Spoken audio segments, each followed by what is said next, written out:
Miami heads into Baltimore as 3.5-point underdogs.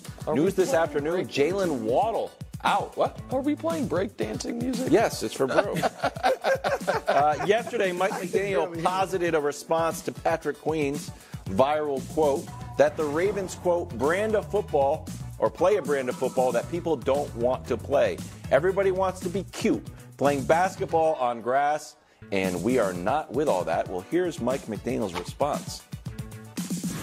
Cute basketball on grass. So can you talk about the importance? Were they talking about me? Yeah, well, yeah.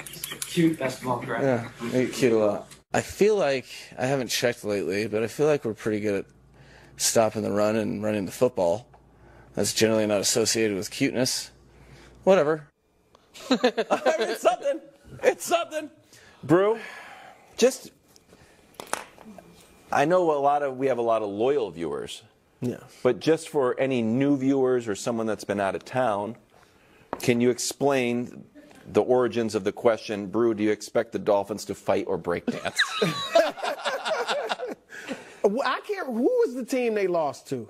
When I said after Buffalo. they said it was early, Buffalo beat them 48-20. Yeah. And I said, in all seriousness, Yes, of course. the Dolphins are the type of team that when there's beef, when we got to settle something, they want to break dance, right? They don't want to fight. They want to pop. They don't want. I think what you said was they don't want to knuckle up. Yeah, they don't want to knuckle up. The Ravens, the Cowboys to a certain degree, the Niners, the whole AFC North, maybe outside of Cincinnati, they want to knuckle up. And I said the Dolphins want to break dance. Yes. And I firmly believe that. Now, they have gotten tougher. It's not just Jalen Ramsey, but since he's been back, the defense has been much better. They're like, top 3 in the league in sacks or something, top 4, something like that. And so they are playing a tougher brand of football. And I do think they want to fight. They're going to be ready to fight, but they're stepping up in class. I mean, they're stepping up in class, and I think the Ravens are going to have something for them. So I don't think it's going to be a demolition, but I think the Ravens are going to beat them pretty good. Yeah, I don't think they'll break dance. I'm done with them being that team that we look at that's all, pre-snap window dressing and fun to look at because of all the motion and formation variation. This team actually, they play very well. Like what Mike McDaniel said is they stop the run and they run the ball very well. And they have an advantage that the 49ers didn't have. Like, he plays a similar style of football offensively that the 49ers do. And so they have another week to make those adjustments that the 49ers couldn't adjust to during the game. I think they give up a good fight or put up a good fight.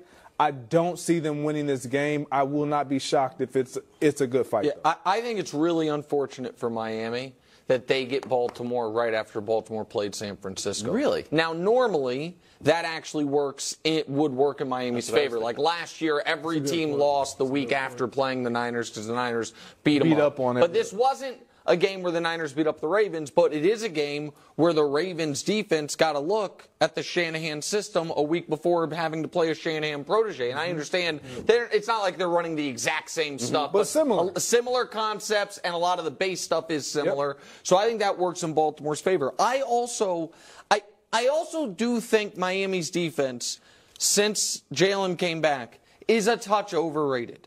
Because the quarterbacks they have faced since the Chiefs game in Germany. So think about how long ago that feels like it was. That was week 8 or week 9. It was the 8th game of the year.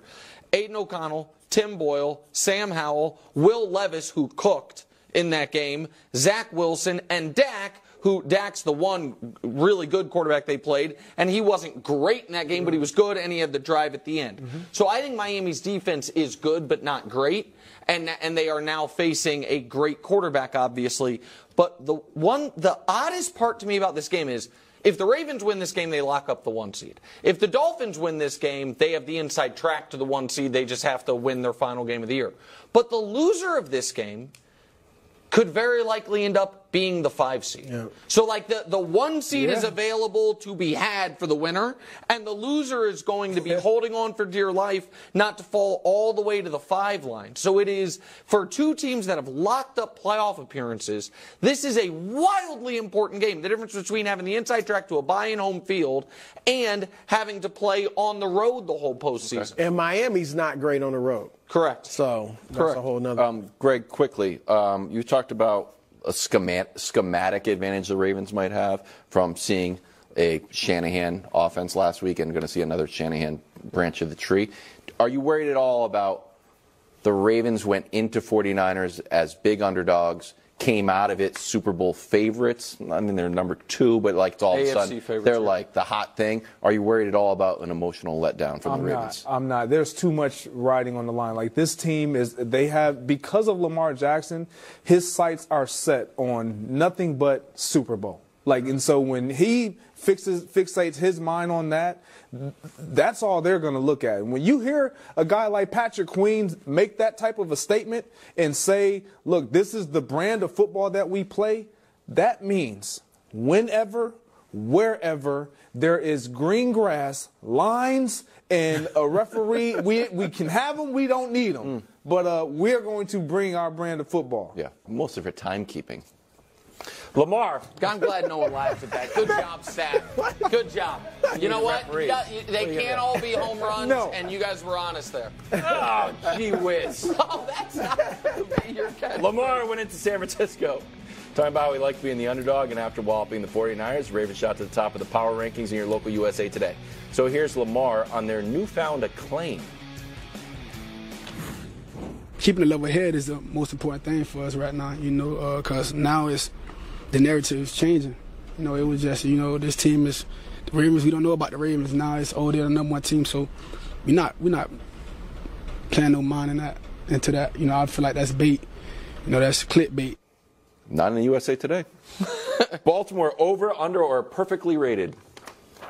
A touch overrated, and I'm going to say something here that it pains me to say, because we think of these players so differently. Their approval ratings are so different. The respect we have for them and how they go about their business is so different. But objectively, it's true. Lamar's probably going to win the MVP this year. If Lamar goes into this postseason and the Ravens lose their first game. Dak. No. Worse. James Harden. Ah. Brew, you wince, and you do that because Harden is such I don't want to say pariah, but so much of the Harden stuff it feels like is almost non-basketball and those things. But unbelievable, unique, one-of-one regular season talent. Never quite seen a guy play the way he does. Won an MVP, came close to winning a bunch of others in Harden's case. For Lamar's case, we have 2 of them. Here's right now, as of this moment, show Lamar's playoff numbers. Lamar's playoff resume is terrible. It's not a single game with a passer rating in the 80s or above.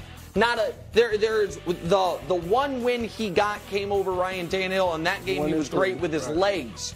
It was, so again, Brew, if he wins the MVP and they lose their first playoff game and he plays poorly, then that is going to be the narrative on him, and I don't think that is like a 1 in 10 shot that happens. I think that is on the board, so I think they're a little Here's overrated. why I don't like the Harden comparison. I think Harden melts down.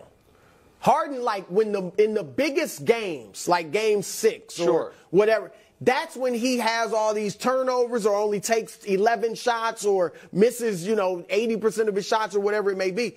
Lamar, I think, has been solved in the playoffs. I don't think he's melted down like the moment's too big. Early, obviously, in his career, it was he can't really throw the football that well. And he doesn't have great receivers. So I just think you're right in that it would be great regular season accolades, poor playoff ones. But that was true of Peyton Manning earlier in his career, too. So I just think that it's different reasons. Now, I think they're perfectly rated. Because I think I don't know how you make an argument for any other team to be at the top of the AFC. I mean, they got the best record in the league. They got the best defense in the league. They've got the MVP front runner. They've got 9 wins over winning teams. They've got the best resume. And yet, maybe you're an example of it. No one is saying they're world beaters. Correct. No one is like San Francisco was a week ago. Yeah. Everybody was like, it's a done deal. They win it. Nobody's like that on the Ravens. No. So I think they're actually perfectly rated, favored in the AFC, could win it all, but nobody's like giving it to them yet. Yeah, I personally, from the onset of the season, had them underrated. I still think that they are underrated because of what you just said. Nobody thinks that they're world beaters, and they have passed almost every test that has been put in front of them. And you talk about, Nick, when you look at Lamar, you put those numbers up in the postseason. What I will say is he is more ready-made for this postseason to have to throw or play from behind than he has ever been in his career. Than his MVP year? Even He's absolutely. a better passer, Absolutely. I think now. When the game that told me Lamar Jackson is ready and is going to be different this year in the postseason was the Rams game. When they were down and they needed him to throw the ball, convert third and longs. He was great in that game. He was absolutely phenomenal and flawless. Lamar Jackson will be fine. Fictitious game, playoff game.